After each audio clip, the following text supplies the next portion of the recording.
Hello and welcome to Nature Source Care. My name is Dr. Fleming Bowman. I'm a naturopathic physician. And today's talk, I was going to cover Ayurvedic and TCM or traditional medicine philosophies and the similarities and differences between them. So let's jump into it right away here. So, the motivation for this talk, somebody was asking me about this question, like, what's are they the same? Are they different? That sort of thing. My practice, just to start off, my practice is heavily Ayurveda. So I do a lot of traditional Indian medicine. I have some training in TCM, traditional Chinese medicine, but I can't say that I practice a lot of it. So I used my training, did a little bit more research, and so I put this talk together. So that's kind of how it developed. But so why would somebody think that they're different or that they're same? Well, there are two major historical systems of medicine, and they're both more than 5,000 years old. The other thing is that China and India obviously are geographically adjacent to each other.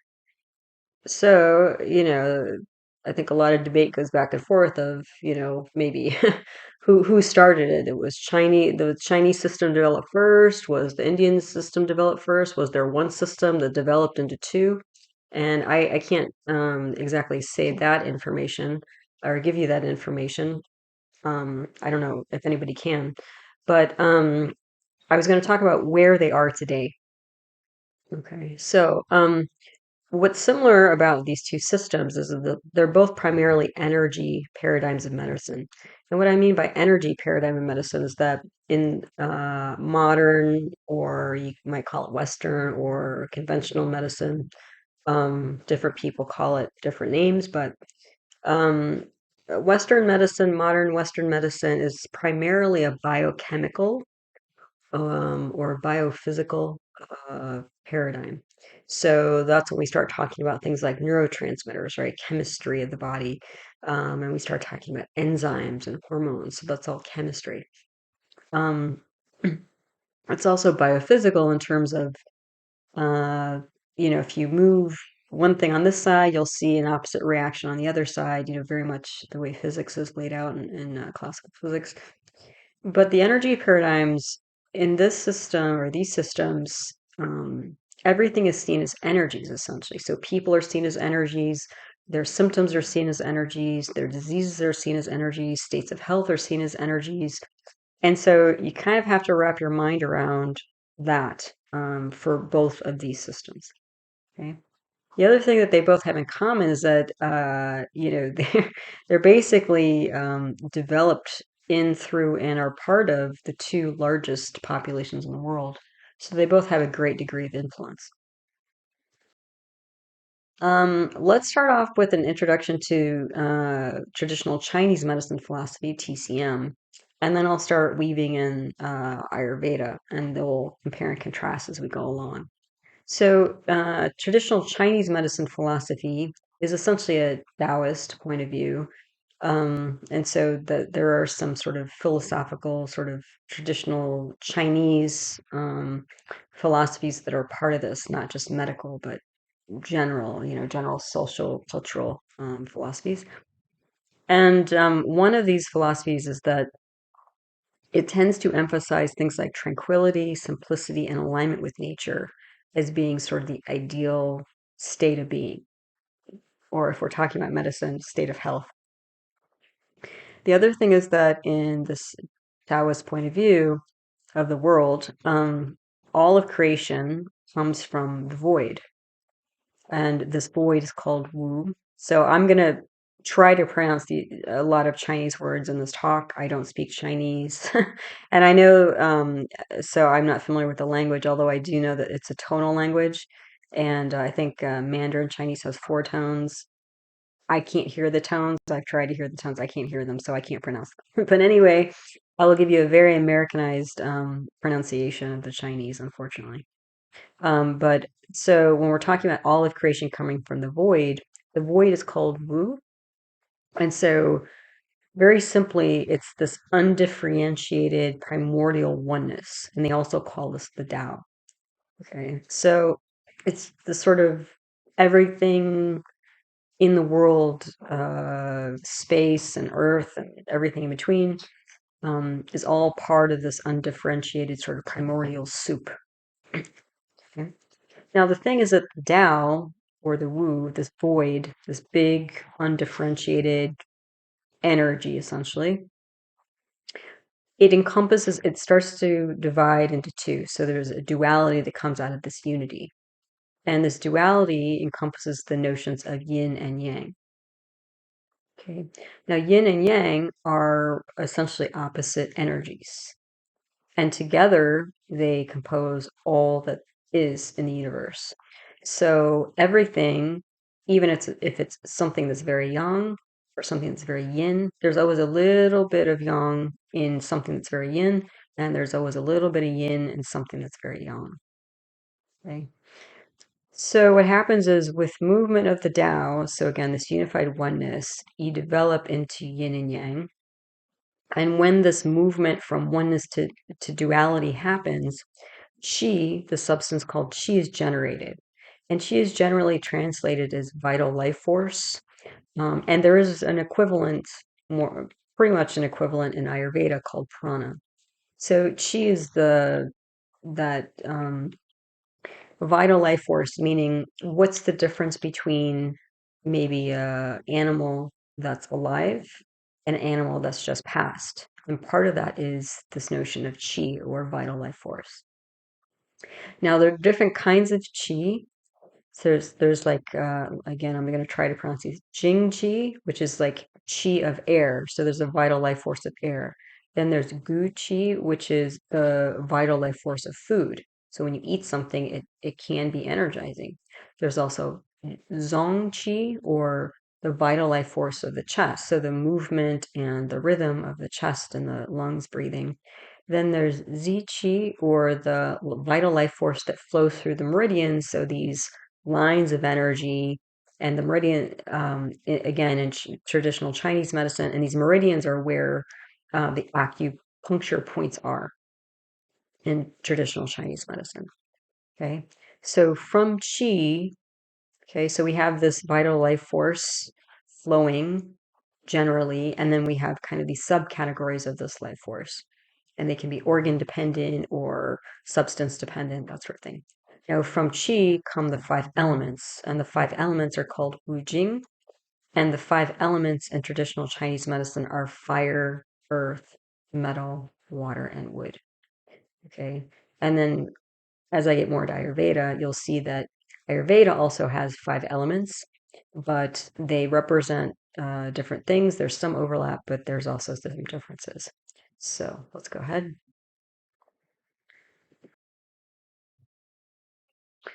All right. So let's first talk about yin and yang, because those are probably, if you're a foreigner to Chinese medicine or Chinese culture, you may still know yin and yang, because I think those terms are tossed around in a lot of general conversations these days, not just in China. But yin and yang are two different energies, and again, they're the duality, the dual nature that comes out of the primordial nature, or the Wu, or the Tao, unity of space and time. So, what's the relationship between these two? Well, one, they're complementary opposites. And the thing is that an increase in one decreases the other. So you might have a substance that's very, very yin, as I mentioned, with just a drop of yang in it. Or you might have something that's very, very yang with a touch of yin in it. And as you increase yin, yang will decrease. And as you increase yang, yin will decrease in the one substance, whatever you're examining or looking at or considering. The other thing between yin and yang is that they're interdependent. So you can't actually have one without the other. It's like you can't have light without dark. They kind of, the essence of themselves defines, by contrast, the essence of the other. Okay. The other thing is that they're interconsuming, meaning that they're constantly in flux. They're not in a steady state. So things can shift their yin and yang percentage or profile, if you will. The other thing about yin and yang is that they're intertransforming. So when something becomes extremely, extremely yin, it can actually flip over into being yang, Or if something's extremely, extremely yang, it can flip over into being yin.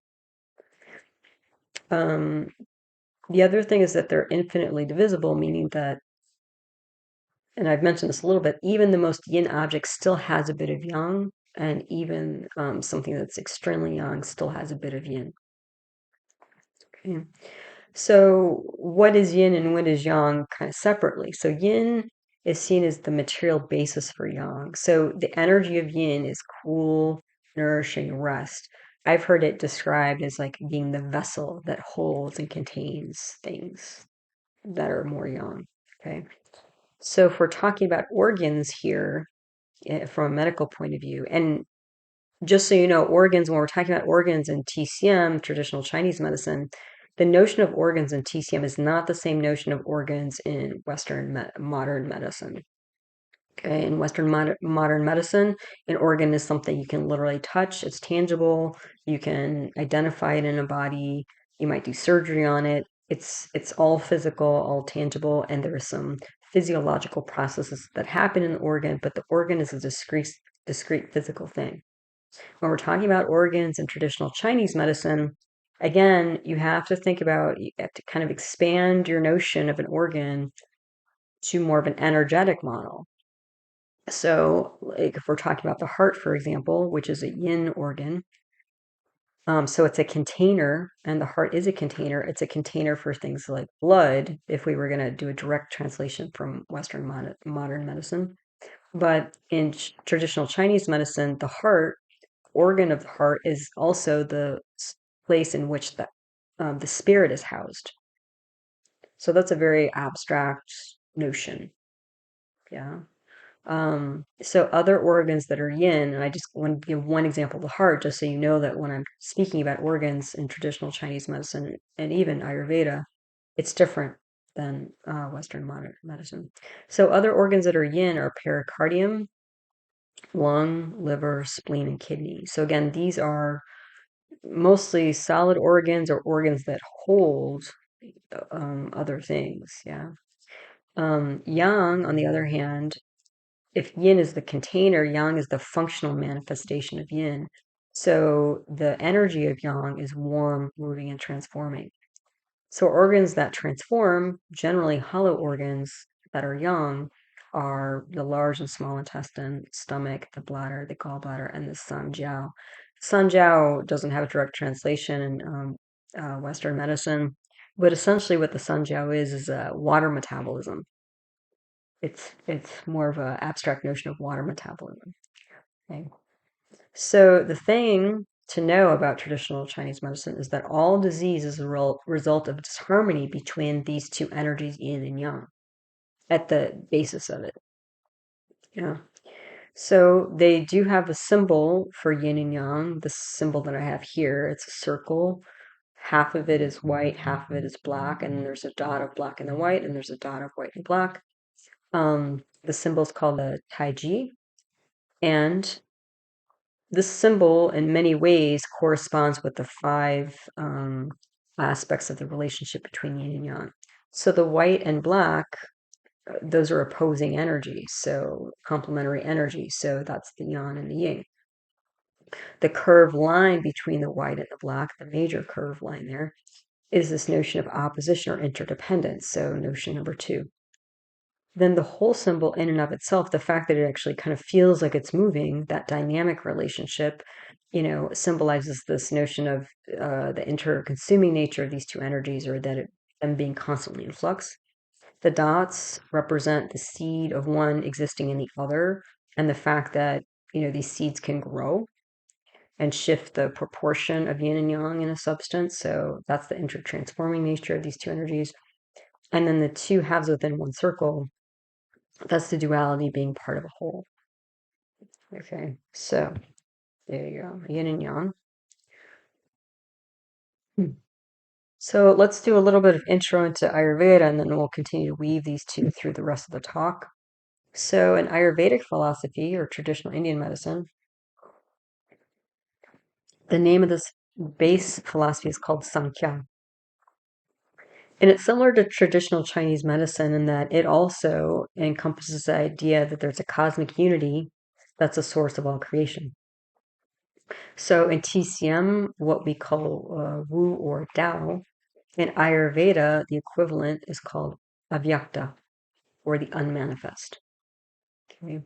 So now in both of these systems, TCM and Ayurveda, the first step of manifestation is to go from unity to duality. So as we talked about in TCM, that means going from the Tao or the Wu to Yin and Yang. Okay. And again, Yin being the more kind of feminine or passive energy, and Yang being the more masculine or active energy. In Ayurveda, Avyakta, more or less equivalent to the Wu or Tao, derives into the Prakruti, which is the feminine energy, and Purusha, the masculine energy. However, the feminine energy is active instead of passive in Ayurveda, and the masculine energy, Purusha, is passive. So that's a difference there. The other thing is that Prakruti and Purusha are not intertransforming. You can't get one from the other. You can't get more yin from yang and yang from yin. The other thing is that Prakruti develops into the three what are called great qualities or maha gunas. Okay. And these are sattva, rajas, and tamas. Now, sattva, rajas, and tamas basically correspond with yin and yang, except instead of being two categories, you have three. So you'll see like sattva is yin because it's passive and yang because it's light. Rajas is yang because it's active and yang because it's light. So rajas is double yang, whereas sattva is kind of a balance of yin and yang. The other thing about rajas to know is that it's considered a bridge between sattva and tamas, whereas TCM does not have a third mediator. So that's important to note. And then we have this tamas energy, which is very yin. So it's yin because it's passive. It's also yin because it's a dark energy. So sattva is a balance between yin and yang. Rajas is kind of extreme yang. Tamas is extreme yin. And the thing is, these three great qualities, or mahagunyas, actually split off even more into the 20 qualities, or the 20 gunyas, which are paired opposites. Okay, so that's a beginning basis for Ayurvedic philosophy. So in this slide, what I've done to visualize this relationship, so if we're, in a sense, kind of converting back and forth between the yin-yang concepts in TCM and the gunas in Ayurveda. So again, we have the Tai Ji here, so the symbol of yin-yang, and the white part is considered more yang, the black part, the large black part is considered more yin. And you can see with the yang side, which is more active, this corresponds with the notions of pitta and vata in Ayurveda, which are doshas. Okay. We also have listed here 10 of the 20 gunas on one side and then the other 10 on the other side. So these are the 20 gunas that derive from sattva, rajas, and tamas. So the paired opposites here are light on the left, heavy on the right, sharp on the left, dull on the right. Then we have hot and cold, liquid, dense, mobile, stable, clear, cloudy, hard, soft, subtle, gross, rough, smooth, dry, oily. So I haven't gotten into the doshas too much yet, but I put this here so it's all together. So there are three doshas or imbalances, as they're known as in Ayurveda. And pitta is a state in which somebody has generally or in excess the qualities of light, sharp, hot, and liquid. So these red lines and pitta in red. So when you have a disease state or a constitution state that's hot, sharp, light, sharp, hot, and liquid, we would consider that a pitta constitution or a pitta state of being. Then we have vata, which corresponds with the energies of mobile, clear, hard, subtle, rough, and dry. So because pitta and vata are very active and moving, that's part of why they're considered to be more equivalent to the yang energies in TCM. Then on the right side, we have the other 10 gunas: heavy, dull, cold, dense, stable, cloudy, soft, gross, smooth, oily. These correspond with the dosha called kapha. So when you have a condition where there's heaviness, dullness, coldness, denseness, it's stable, cloudy, soft, that sort of thing, smooth, oily, that's considered a kapha constitution or state of disease potentially. All right, just so you have a visual to line these things up. Okay, so I mentioned briefly chi and prana, so let's talk about that a little bit. So again, chi and prana, chi and TCM and prana and Ayurveda are almost the identical concept. They're both considered to be an energy or vital life force of an organism, and they are the sort of enlivening energy for all life in the universe.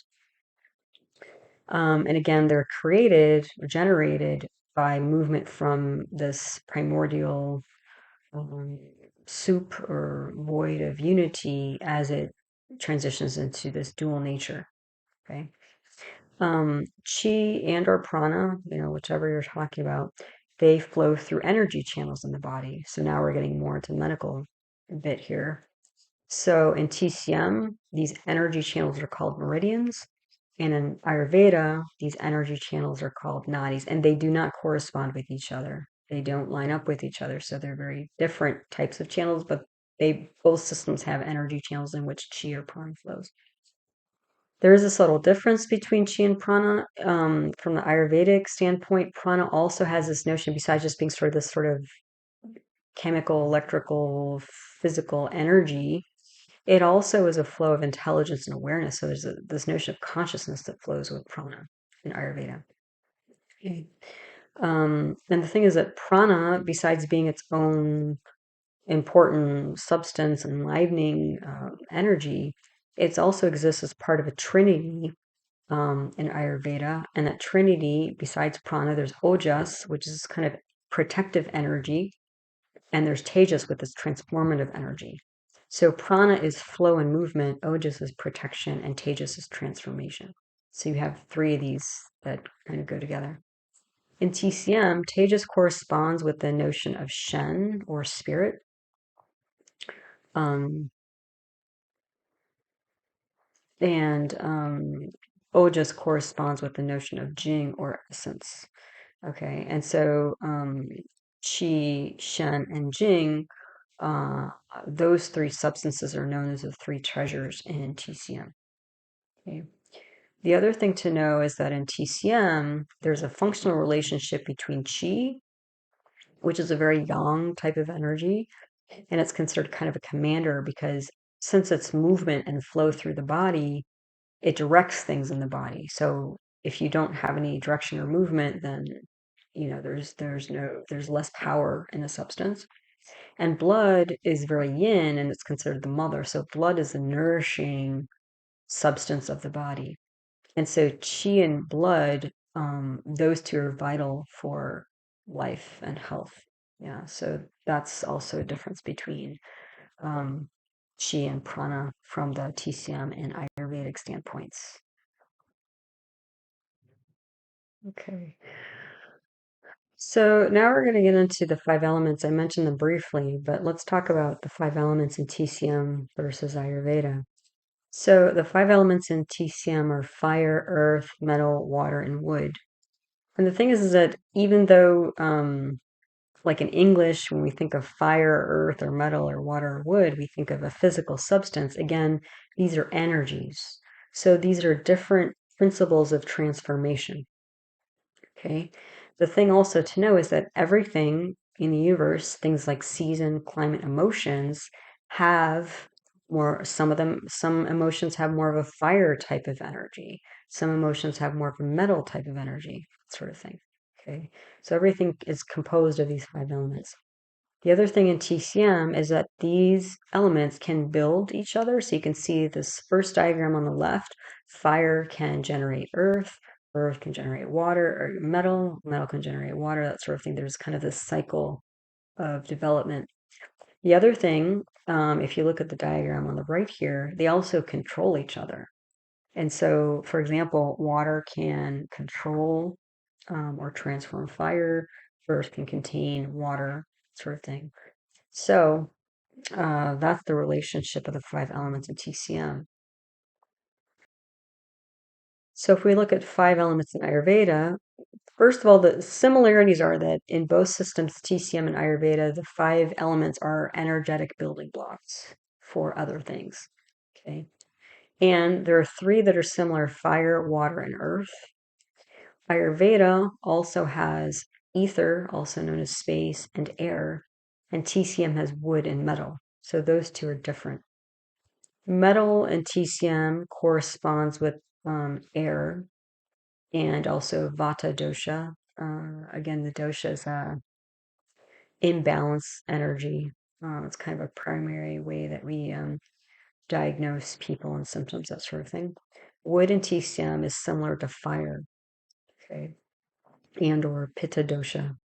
Okay, so there's no direct correspondence for space from Ayurveda to TCM, but the thing is, each element is known to inherently contain space or ether within it.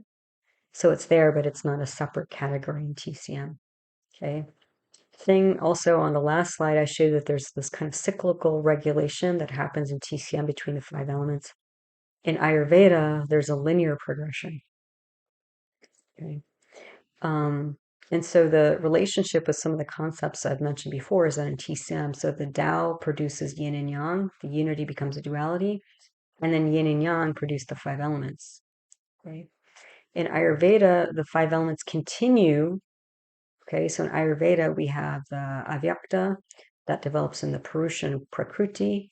And then from there, you get the five elements, but the five elements continue into the three doshas, which I've sort of been mentioning along the way here, because it's hard not to talk about Ayurveda without talking about the doshas, because that is one difference between TCM and Ayurveda is that TCM emphasizes the yin yang level of development here, while Ayurveda emphasizes the three doshas.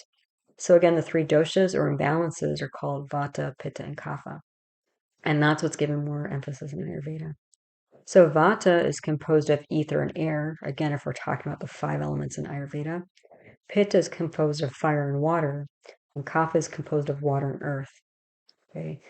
And the other thing is that these doshas continually adjust. So rather than like in TCM where the elements adjust each other, it's in Ayurveda, it's the doshas that continually adjust to establish equilibrium. And that's the basis for diagnosis. So the basis of diagnosis in TCM is yin and yang imbalances. In Ayurveda, it's vata, pitta, kapha. Yeah. Okay. So there you go. So what else is similar between TCM and Ayurveda? One of the main similarities is this concept of individual constitution. That's actually quite important.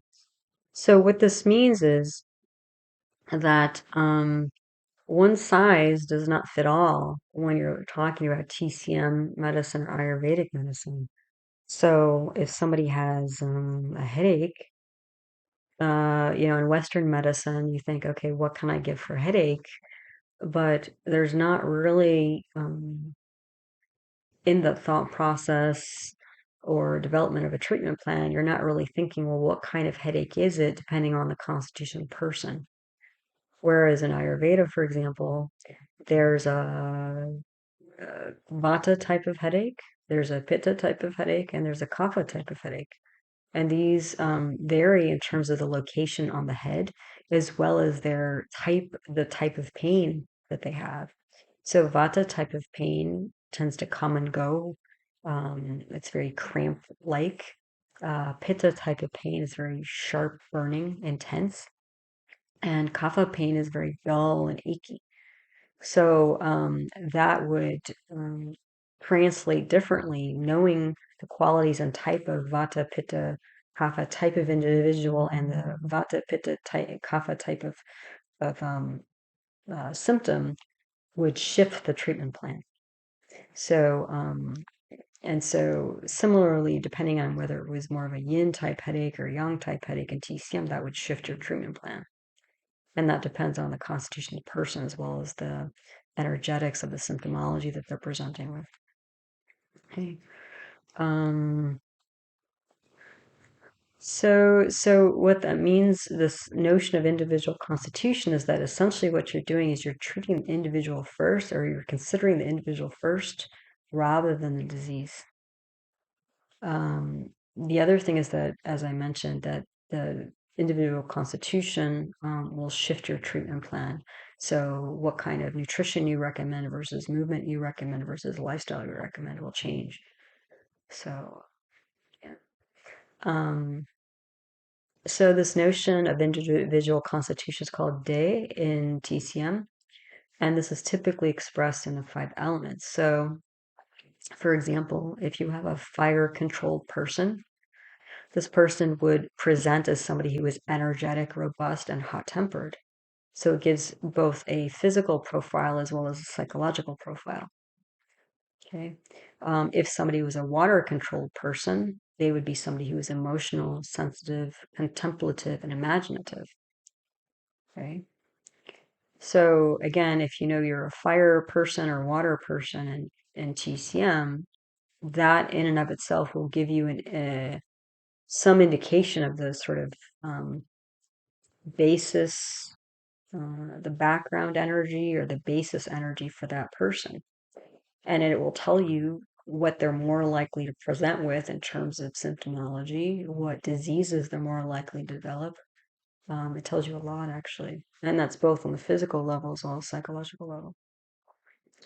Okay, so similarly in Ayurveda, this notion of individual constitution is called Prakruti. And this is expressed in doshas, because again, that level of determination in medical systems of TCM and Ayurveda, the TCM is the five elements, but in Ayurveda it's the doshas. The other thing about Ayurveda is that there's this added kind of layer of kind of consciousness that's embedded in this idea of individual constitution. So it's not just physical and psychological like in TCM, but there's also this notion of genetic and karmic influence that's embedded in this idea of Prakruti. Yeah. So the other thing is that Ayurveda continues a little bit further where you not only have individual constitution, like, so what is the baseline elements or dosha for this person? Like, are they more vata, pitta, or kapha? But then the thing is that if somebody could be a pitta person by constitution, so if you check their tongue and check their pulse and ask them what's going on, you would understand their basic constitution. But if they start living what we would consider a very windy lifestyle, always eating on the go, skipping meals, busy all the time, not resting, here, there, and everywhere, a very windy lifestyle, they will start developing windy or vata-like symptoms. And so you can have a basic individual constitution, which does not change through life, but somebody can develop acute imbalances of vata, pitta, and kapha. And that's called vikruti. So prakruti is the baseline constitution of somebody that does not change through life, but the vikruti can change depending on typically lifestyle, environment, that sort of thing. Okay. So in the Ayurvedic system, if somebody's a vata person, that tells you a lot about somebody already. They're going to be restless, anxious, or prone to these things, insomnia, scattered in the mind, inconsistent, and they're going to have a lot of dryness, hair, skin, nails, bones, like osteoporosis, that sort of thing. If somebody's a pitta person, they're going to present mostly with things like inflammation, redness, things that spread like infections and like allergic or a contact dermatitis, like poison ivy type stuff. Poison ivy is going to spread like wildfire on these people for the most part. They're going to be impatient, angry, and controlling. So in the mind, they're going to be very fiery in nature.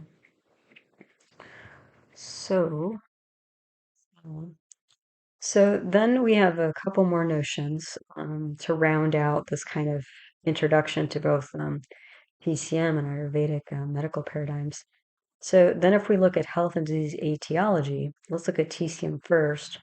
So what's the definition of health in TCM? In TCM, it would be considered a balance of yin and yang energies.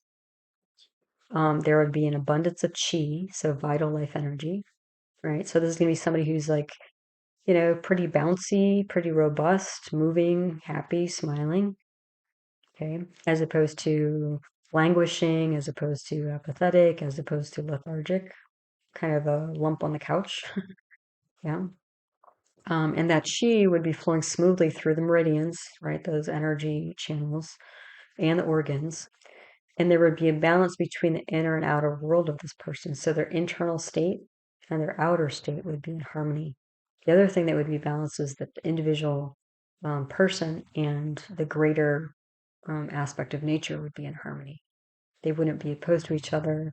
They wouldn't be conflicting. They would be in harmony. Yeah. So disease occurs when these things aren't happening in TCM. And disease occurs due to several things. So there are the internal factors, which means there's 7 types of emotions identified in TCM. So when there's too much of any of these emotions, and one of the emotions is joy, another emotion is sadness. When there's too much sadness, you get depressed. When there's too much joy, you can become scattered and ungrounded. So again, everything in balance. There's also the external factors. There are what are called the 6 pernicious influences, and that's things like too much heat or too much dryness, that sort of thing. Then there's also a miscellaneous category, and that corresponds with things like diet, activity, environment. Yeah, so lifestyle, essentially, a lot of it. Um, and these things can spread through the meridians and the organ systems and create imbalances. Okay, so that's a baseline notion of what disease is and how it develops in TCM. And from an Ayurvedic perspective, the definition of health, sort of similar in a way. There's harmony of the individual, others, and seasonal cycles of nature. So again, we're hearing nature here, right? Balance with nature. And there's also individual versus others. So that's sort of like internal and external factors. There's also in Ayurveda this notion of the balance of the body and the mind. So you can be healthy physically, but maybe your mind is imbalanced and you end up with anxiety, depression, that sort of thing. Also, this Ayurveda has this notion of being established in the self, and self is like a capital S self, meaning pure consciousness, that something higher, like an energy or awareness or intelligence that's higher than just the individual person tapping into that universal awareness. The doshas would be balanced. Agni would be balanced. Agni is a digestive power. The tissues would be well formed. There would be proper elimination of waste. So it's a little bit more specific in Ayurveda. There would also be proper function of processes, and there would be clarity and even bliss in the mind, soul, and senses. So it's a bit more specific in Ayurveda. And again, in Ayurveda, disease occurs when you get imbalances here. So imbalances can occur due to internal factors, like emotions and perception of things. How does the mind perceive things, right? It's kind of like the story that's often told is like if you see, this long cylindrical thing coiled up on the floor, if you're not perceiving things well, you might assume that's a snake and jump back or, I don't know, try to attack it before it attacks you or something like that. But if you're seeing things clearly, you might determine that it's actually a rope and that it's harmless. And so it won't cause disturbance of your peace, right? So that's all based on perception. So are you accurately perceiving things or your mind running amok, creating stories? Because if it's creating stories and you engage in those stories, believe those stories, it'll start to change your physiology. And if they don't exist, truly exist, they're just sort of phantoms of, phantom or figments of the imagination. Okay, and then we have external factors. So that's anything outside of yourself. I mean, too much wind, too much heat, um, inappropriate diet, lack of exercise, that sort of thing. And also the mind. So again, that the mind is just one of the internal factors that are going on.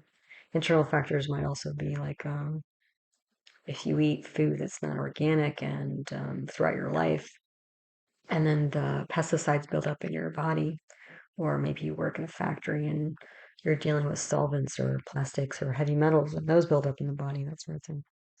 And these internal factors, external factors, even the processes of the mind. If you're somebody who has a lot of anxiety, that anxiety, again, these are all energies. The anxiety, the energy of anxiety can transmit through the channels of the body and start to affect the organs. And in Western medicine, it's probably not dealt with a lot, but there is the growing, I think, notion of mind-body medicine in Western medicine, and that's kind of what we're talking about here. So again, these negative internal factors, external factors, and negative processes of the mind can spread through the nadis or channels, affect the doshas or the imbalances, affect the dhatus or tissues, travel through the shrotamsi, which are the kind of tissue systems rather than organs like dhatus, which like um, they're a little bit different. They're not dhatus are different. They're not corresponded one to one like the heart isn't the same in Western medicine. But anyway, shrotamsi are basically another kind of energy system or kind of tissue level of system, like the respiratory system, that sort of thing. You can think about it that way. And so essentially, most of these things ultimately at the base are due to low Agni or digestive fire. And so, because there's inappropriate or sufficient digestive fire, you can build up ama or toxicity. Because again, the building blocks for the body are food, which are developed from energies, right? Because even foods are made up of five elements, which in Ayurveda are earth, water, fire, air, and space. So you can adjust your physical and mental constitution by what you eat. I actually have a whole video on that if you're interested. So, um, yeah. So disease etiology and TCM versus Ayurveda. Okay, so we just talked about etiology of TCM and Ayurveda. So the other thing about TCM and Ayurveda is that they have similar but also different ways of diagnosing disease. So that's also important to know. So in TCM, the diagnosis sort of outline involves the eight principles. And the eight principles are interior, exterior, which is basically a marker for location. Is the disease manifesting in a superficial tissue or in a deeper level of the body or mind? There's also this dual principle of deficiency and excess. This is usually a measure of the quantity of qi. So does somebody have too much qi or not enough qi? Then there's the principles of hot and cold. And this is, again, not temperature-wise, but energy. And then yin and yang, which are also energies. TCM uses both tongue and pulse diagnosis, although their framework includes less organs than Ayurveda. In the diagram up in the right corner here, this is a schematic for the tongue and the different places on the tongue. And this is the Ayurvedic tongue diagnosis. The different places in the tongue that corresponds to different organs. So it's a little bit more, again, specific than TCM. So when you put all this together, you might come up with like a diagnosis in TCM that's like chi that can become stagnant, rebellious, deficient, or collapse. So what does that mean? Chi that's stagnant, so that's like energy that's not moving. If it's rebellious, it means it's moving in the wrong direction. If it's deficient, it means that there's not enough of it, insufficient chi. If it's collapsed, it means there's almost, it's almost completely deficient, almost completely gone. So if we compare diagnosis, just in a very simple, general way, with the Ayurvedic system, Ayurveda categorizes their diagnosis system as darshanam, which means visual exam. And this visual exam includes an exam of the pulse, urine, feces, tongue, speech, touch, eyes, and appearance. So all of these things are included. There's sparshanam or palpation, so that's literally physically touching somebody and the tissue. Then there's prashanam, which is questioning. And again, I do mostly Ayurveda in my practice. So, for example, even when somebody calls over the phone to schedule an appointment and I've never seen this person before, when they're talking to me over the phone, I'm actually already starting to diagnose just through the quality of their speech.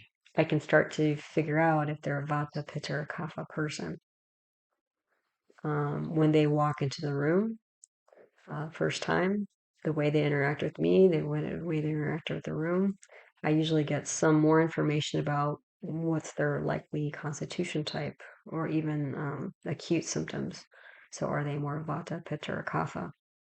And then I do a lot of questioning. Again, I don't do much TCM in my practice, although I've been trained, but I have actually experienced TCM. I went through about a year and a half of acupuncture and Chinese medicine herbs for some condition I had.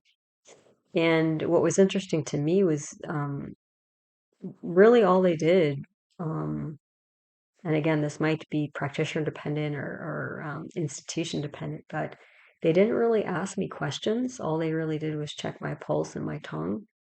They just asked what my general complaints were, but they didn't, drill deep into the details of what I was experiencing.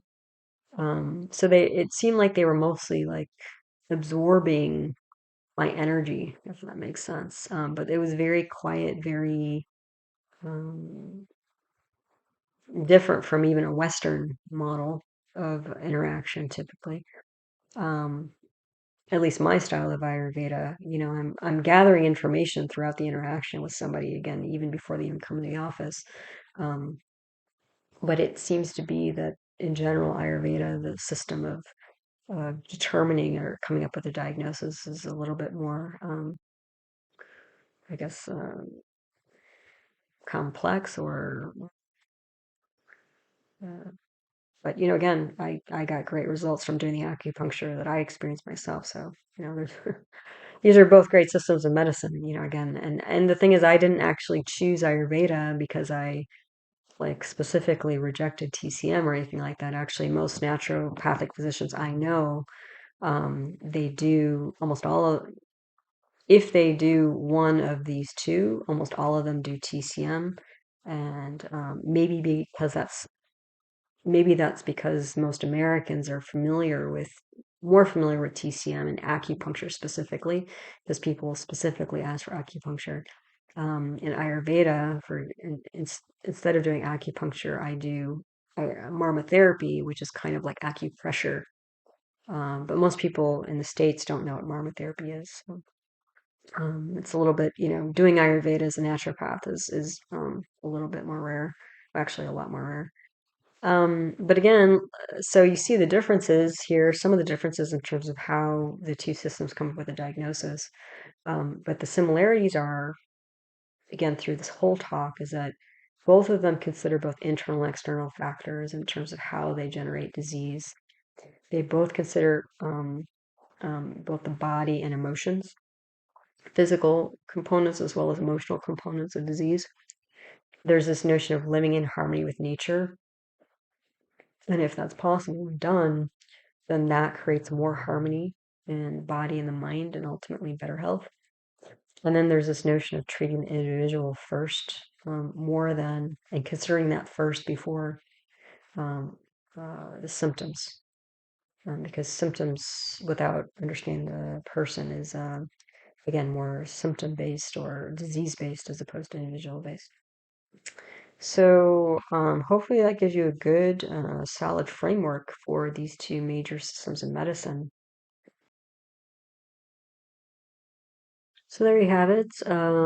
Just a basic introduction, comparison, contrasting the two major systems of medicine that developed, again, who knows, one from the other or kind of in parallel through thousands of years of history.